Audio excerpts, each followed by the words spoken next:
En 2011, après la crise, j'ai revu Petit Denis. Bon, il était dans des conditions difficiles. Il y a eu des conditions difficiles. Pour ceux qui connaissent Makori, en face du marché de Makori, il y a la pharmacie L'Amitié. Là où il y a le 3e pont. Il y avait un marché là et à chaque fois, je voyais Petit Denis derrière le marché. Voici mon analyse du communiqué. La structure A-Phoenix, qui n'arrivait pas à mettre la main sur Denko, a réussi à mettre la main sur Denko. Le Denko, qui était déjà malade après son passage à Showbuzz, quand nous tous on a vu Denko à Showbuzz, il était mal en point. Donc, si quelqu'un voulait venir en aide à Denko, il pouvait le prendre là pour l'amener à l'hôpital. Salut, je suis M. Boiseau Emmanuel à l'état civil. Je suis connu sous le nom de Saint-Bouis de la légende. Je suis manager d'artistes et promoteur des spectacles.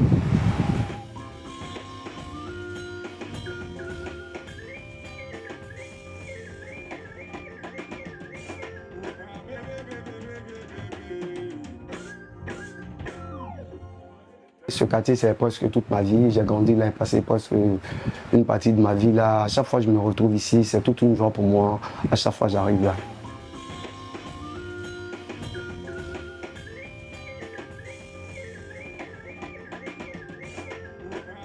Bon, déjà, même pour commencer, moi-même, j'étais déjà un grand fan du Zouglou. Déjà, depuis le lycée à Daloa, moi j'étais au lycée à Daloa. J'étais membre d'un groupe là-bas, Afrique 2001, avec Lino Parker. Plus tard, c'est ceux qui ont chanté Guéotao va, l'école je vais.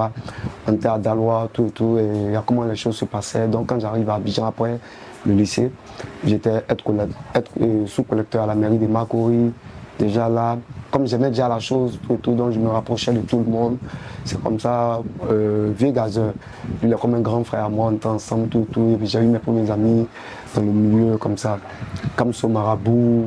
On était ensemble, bon, c'est comme ça tout le monde ça a commencé.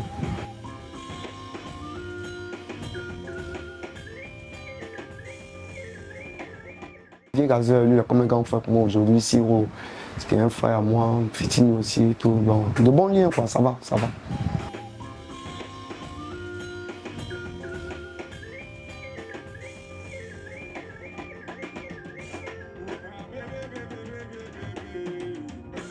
Magic System, oui, je les connais un peu depuis longtemps, tout et tout, on a toujours gardé de bons liens. C'est un groupe pour qui j'ai beaucoup trop de respect. Je me rappelle, après le clip de Petit Pompier, quand ils faisaient leur voyage, je n'avais jamais pris l'avion. Donc comme ça, un jour, Asafo m'a fait le plaisir de me faire participer à un de leurs voyages.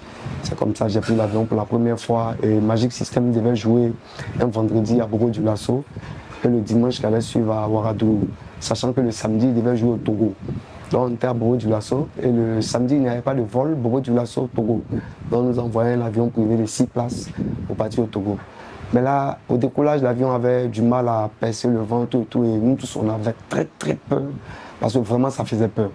Et après, quand on était dans l'espace, Asafo s'est levé, il est parti dans la cabine du pilote, tout ça là, vraiment, ça faisait peur. C'est pas maintenant où on regarde National Geographic, et puis on sait maintenant qu'il y a le pilote automatique, il y a tout ça, bon. Nous, on ne savait pas. Le fait de voir Asafo rentrer dans la cabine, tout ça, on avait très peur, on ne savait pas ce qui s'est passé. Bon, après, on a compris tout, et puis aujourd'hui, quand on regarde, on rit. Vraiment, c'était vraiment de très beaux moments. Le succès des Magic System ne m'étonne pas. C'est des gens que j'ai côtoyés de très près et j'ai vu comment ils étaient rigoureux dans leur travail. Pour ceux qui ne connaissent pas Magic System, ils peuvent parler de chance. Mais si tu as déjà côtoyé Magic System, tu sais que ce n'est pas un hasard. Peut-être que si tu veux, la chance était là, mais ils ont su saisir la chance, ils ont su profiter, ils ont su se faire encadrer, ils ont su s'organiser. Ils ont réuni pas mal de choses pour aller de l'avant qu'aujourd'hui, Magic System mérite la place où ils sont. Yodé et Siro, il y a une partie qui est restée dans ma tête. Je me rappelle quand Angelo Kabila était le manager du groupe, un soir, Yodé et Siro devaient jouer au Lux. Et là, en ce moment, c'était autant des CD. J'avais le CD en main, tout et tout. Je ne sais pas comment je me suis arrangé, j'ai cassé le CD. Kabila m'a rien dit, tout et tout. Et à la fin, il m'a appelé. Si tu ne connais pas la valeur d'un CD, il faut que tu payes ce CD pour que tu saches qu'un CD, on ne s'amuse pas avec. Il m'a fait payer le CD à 30 000. Et vraiment, ça m'a marqué, c'est resté dans ma tête. Président, bonsoir et vraiment, merci beaucoup. J'ai bien retenu cette leçon, j'ai aimé.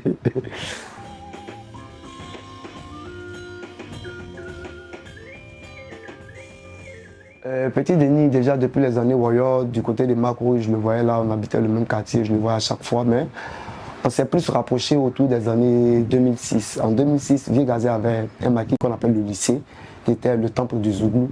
Et presque tous les Zougouman tournaient là. Donc à chaque fois, Petit Denis venait me voir là, on se voyait à chaque fois. C'est comme ça, nos rapports on a commencé à plus être proches. Jusqu'à 2011. En 2011, après la crise, j'ai revu Petit Denis. Bon, il était dans des conditions difficiles. Il y a des conditions difficiles. Pour ceux qui connaissent Makori, en face du marché de Makori, il y a la pharmacie L'Amitié. Là où il y a le 3e pont. Il y avait un marché là et à chaque fois, je voyais Petit Denis derrière le marché. Et le 2 septembre 2011, j'ai une amie qui est saluée au passage, Mami Timité, qui avait organisé le festival des musiques ivoiriennes, qui est le FESMI. Et lors du FESMI, elle a invité Petit Denis. Donc je suis rentré en contact avec Kone Mariam, qui était en même temps sa femme qui travaillait lui. Lui-même, Petit Denis, on a discuté son cachet et tout et tout. Il devait jouer au FESMI. Mais quand je suis parti trouver Petit Denis, les conditions dans lesquelles il était ne me permettaient pas de lui remettre l'argent déjà là où je l'ai trouvé. Donc j'ai rappelé celle qui organisait le spectacle pour lui expliquer tout. Donc on a analysé, on ne savait pas comment faire.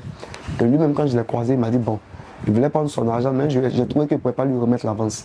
Donc il m'a demandé de lui remettre une partie de l'avance, après on allait voir comment on allait échanger. C'est comme ça que nos contacts ont commencé. Et au fur et à mesure, ça a commencé à prendre forme.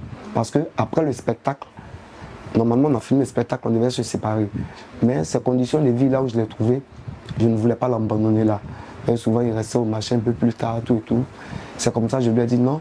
Si jamais tu finis ici, que tu penses que tu veux te laver, tu peux venir. Ma maman n'habite pas trop loin, elle a Makori ici, tu peux arriver là, tu vas te laver. Parce que moi, j'étais un peu plus loin, j'habitais à Koumassi Tremblay. Je ne pouvais pas l'emmener là. Hors du marché, à Makori ici, il était peut-être à 3 ou 5 minutes de mes parents. Donc, ils pouvaient venir là s'ils voulaient, tout et tout. C'est comme ça que nos rapports ont commencé un peu.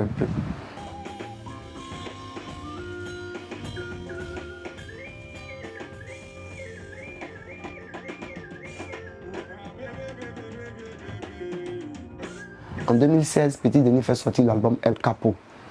Et quand El Capo sort, il y a Yannick Rossi qui vient en tant que manager de Petit Denis. Je suis là, en ce moment, je connais très bien Yannick Rossi. Je n'ai rien à voir avec le travail de Petit Denis. Petit Denis va, il effectue son travail. Le jour où il veut me voir, il vient me voir. Ma personne n'a rien à voir avec son travail. Yannick travaille avec Denis jusqu'à ce que, plus tard, Yannick et Denis, je ne sais pas qu'est-ce qui s'est passé, mais après, Yannick se retire. Quand Yannick se retire, après, je vois mon ami qui est dans des conditions un peu difficiles. Un soir, j'ai fait appel à Siro, c'était dans les années 2017. J'ai dit à Siro, ah franchement, Denis va mal en point.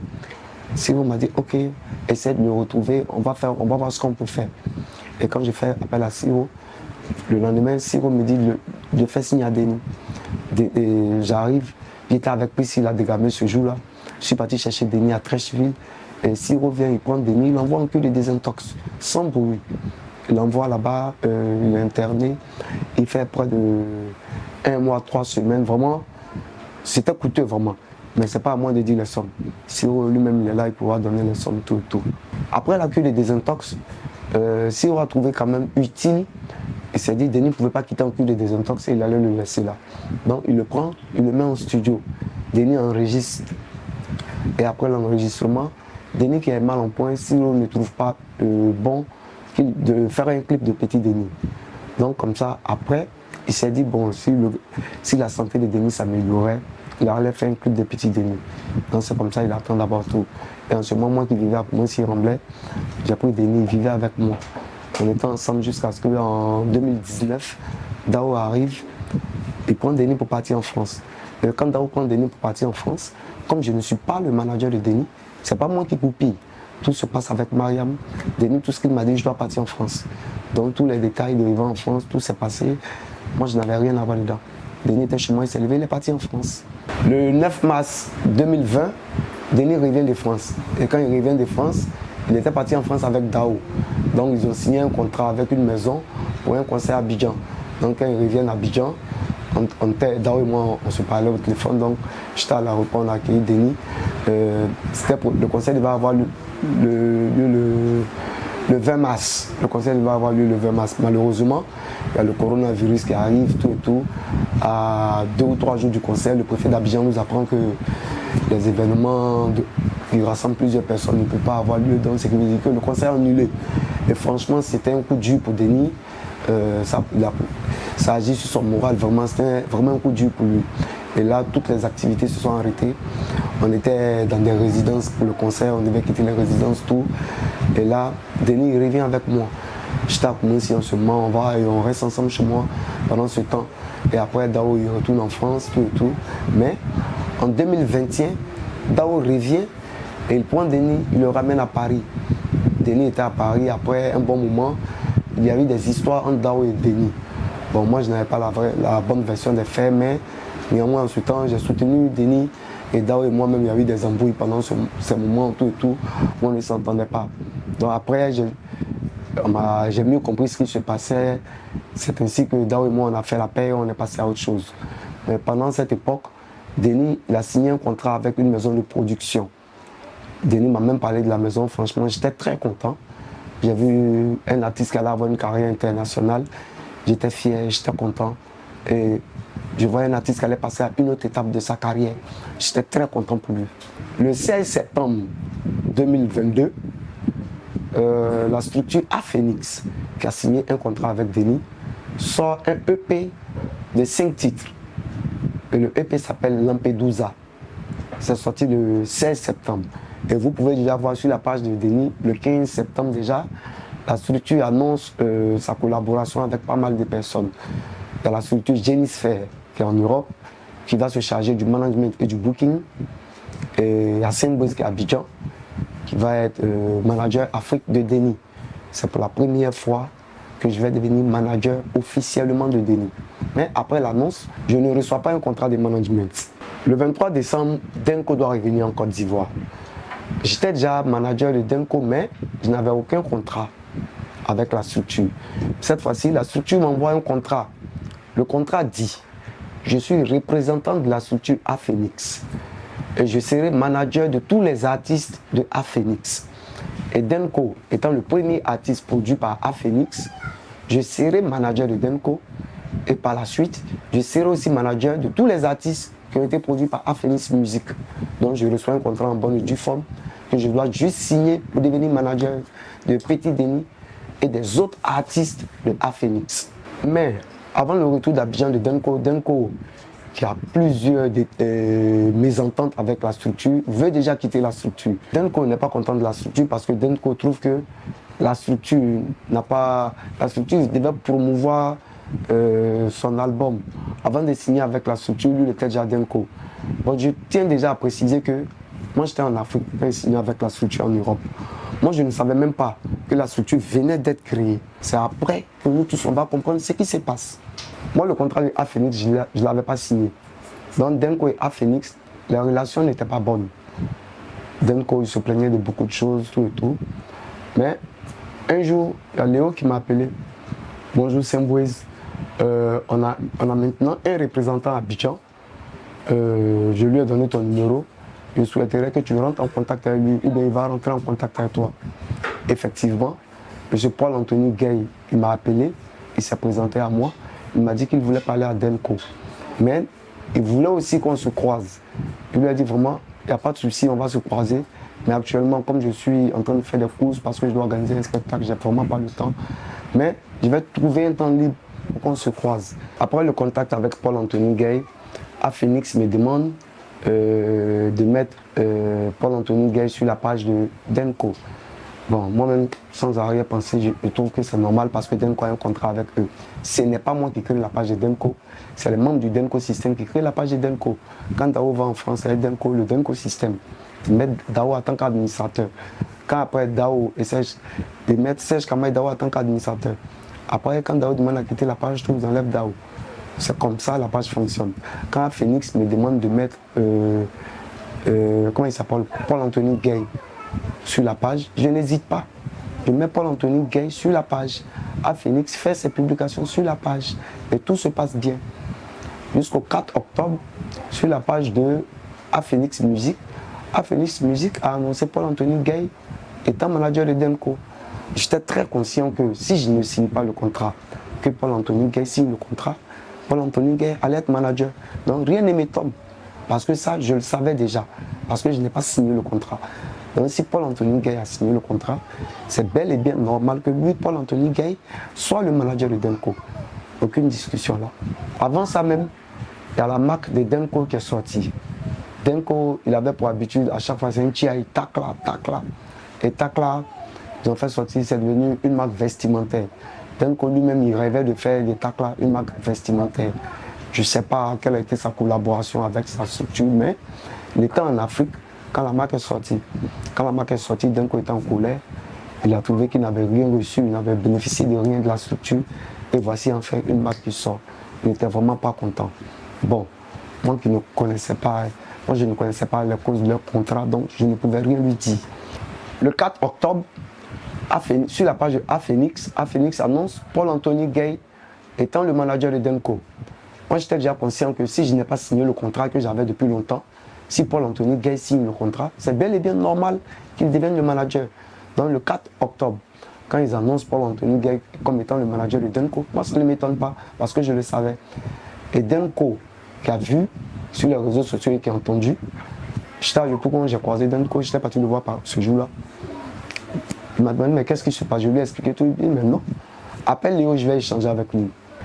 Lui-même n'a pas pu les joindre.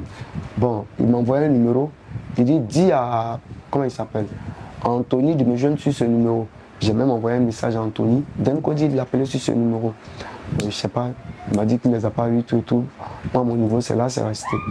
Et j'étais surpris de voir Paul-Anthony Gay dire à la télé qu'il est passé à des spectacles où on lui a dit c'est Symbols qui a signé, ou bien il est passé à des endroits. Ce n'est pas vrai.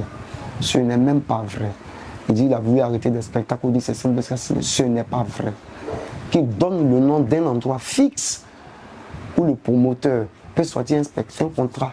On dit Symbols, même si ce n'est pas un contrat écrit, qu'il y a eu un contrat tacite entre le promoteur et moi, que le promoteur dise. C'est dans cette atmosphère que Denko passe à Showbuzz. Pour tous ceux qui ont regardé le dernier Showbuzz de Denko, Denko, il s'explique sans toutefois parler de la structure.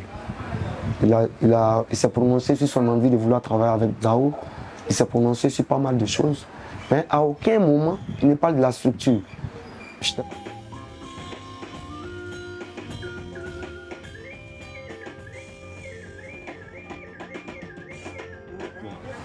J'ai vu un communiqué sur Facebook qui a annoncé un Denko très mal en point.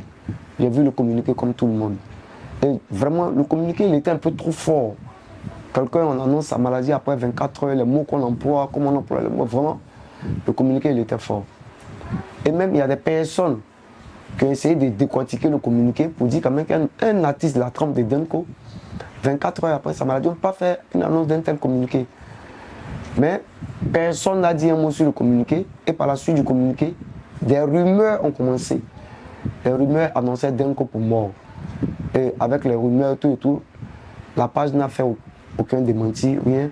Moi, mes amis m'appelaient, tout le monde m'appelait, mais quand j'analysais tout ce qui s'est passé pour arriver à là, je comprenais déjà pourquoi ils avaient fait ce communiqué. Et en ce qui me concerne, si vous regardez sur ma page, à 2h40 du matin, j'ai fait une publication pour dire que Denko est 7. Il n'est pas en bonne santé, mais il n'est pas mort. Le communiqué a été fait par Aphénix Music. Aphénix Music, c'est la maison de production de Denko. C'est eux qui font le communiqué. Donc, quand ils finissent de faire le communiqué, nous tous, on comprend qu'il y a quelque chose qui ne va pas. Parce que le communiqué même, il était un peu trop grave. On avait l'impression d'un Denko vraiment mal en point, pas possible. Et quand on lit le communiqué, vraiment, par la suite du communiqué, les gens ont eu peur. Et c'est dans cette peur, d'autres se sont dit peut-être que le Denko était déjà mort et c'est arrivé à là. C'est comme ça qu'ils ont commencé à décortiquer le communiqué. C'est comme ça l'histoire de la mort de Denko sur Facebook a commencé. C'est de là que tout commence. Et là encore, la structure ne fait aucun autre communiqué pour démentir.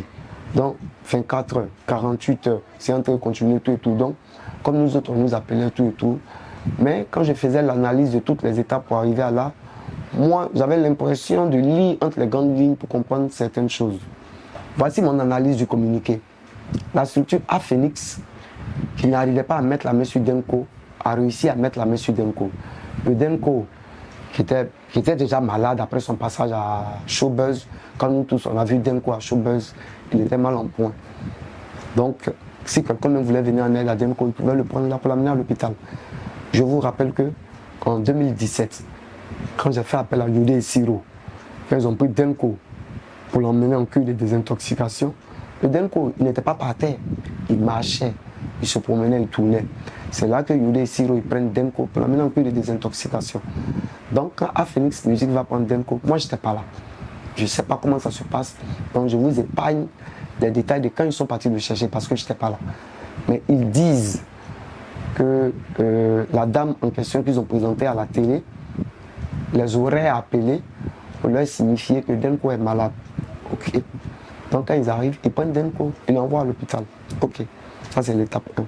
Mais en ce qui me concerne, quand j'analyse, Aphénix qui recherchait Denko, Aphénix, ils ont enfin retrouvé Denko. Ils ont Denko avec eux. Aphénix, c'est la maison de production. Personne ne connaît la maison de production. Maintenant, c'est là la stratégie commence. La maison de production veut communiquer, mais personne ne connaît la maison de production. Donc, il faut un communiqué, où on a l'impression que Denko, peut-être il est mort, peut-être il n'est pas mort, tout et tout, à la suite de se communiquer. Donc, tout le monde a l'attention braquée vers la structure. Mais qu'est-ce qu'il en est? Qu'est-ce qu'il en est de Denko? Qu'est-ce qu'il en est? Pendant qu'on ne fait pas un démenti du communiqué, Aphénix, qui était sur la page, qui a eu à partager des images que les membres du groupe Denko System ne voulaient pas, les images ont été supprimées de la page. Et le groupe déjà, Denko lui-même, il m'avait déjà demandé personnellement de supprimer Aphénix Musique de sa page, que ça y allait de son image, qu'il ne voulait plus jamais les voir sur sa page. Et là encore, après ces images, le comité regarde, c'est comme ça qu'ensemble, on retire Aphénix Musique de la page de Denko. Donc, quand le communiqué il est fait, Aphénix fait le communiqué sur la page de Aphénix et non sur la page de Denko. Et le communiqué même n'a jamais été relayé sur la page de Denko. Tout ce qu'on a relayé sur la page de Denko, c'était de souhaiter un prompt rétablissement à Denko et de dire aux gens que Denko est en vie. Malgré que ceux-mêmes qui avaient fait le communiqué n'avaient jamais essayé de faire un autre communiqué pour dire que Denko est en vie ou bien quoi que ce soit. Quand je les aperçois à la télé, c'est à la télé que je comprends que Denko est en vie. Quand on leur demande et Denko comment il va, j'entends que Denko va super bien. On vous dit bien, super bien. J'étais vraiment tellement surpris. C'est comme ça que je suis arrivé à l'analyse de Aphénix, à faire un montage pour arriver à là. Sinon, vraiment, on souhaitait tous le bonheur à Aphénix. Ils veulent travailler. Qu'ils travaillent. C'est ce qu'on voulait d'eux.